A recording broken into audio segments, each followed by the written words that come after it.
Hello guys, હું છું ઈશાની દવે. મારા મિની વ્લોગમાં તમારા બધાનું સ્વાગત કરું છું.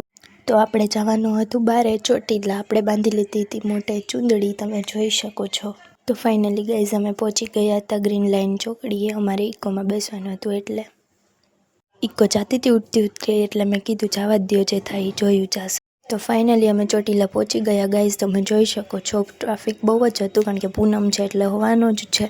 પછી પહોંચી ગયા. હું તો બહુ ડાયો દીકરો છું, તો હું હાલીને ગઈ. મારું ફેસ જોવો તમે. અંદર વયા ગયા દર્શન કરવા. તમે બી દર્શન કરી લેજો. મેં માતાજીને કીધું થોડીક સદબુદ્ધિ આપજો, તો મારા દીકરાને ડાયો કરી દેજો. પછી અમારા જૂના જાણીતા ભગવાન માતાજી મળી ગયા. એ ખાવાનું નહોતું, મેં શેરડીનો રસ પી લીધો.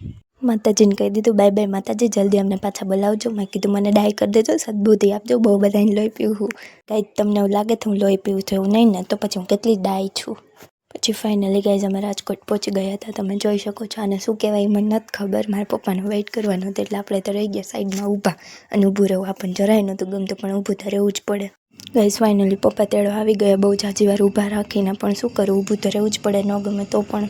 પછી ફાઇનલી ઘરે પહોંચીને પેટ પૂજા કરી લીધી. આ હતો આજનો આપણો મિની વ્લોગ. ગમ્યો હોય તો like, share, subscribe and comment કરવાનું ભૂલતા નહીં. મળીએ નવા મિની વ્લોગમાં નવી મોજ મસ્તી સાથે.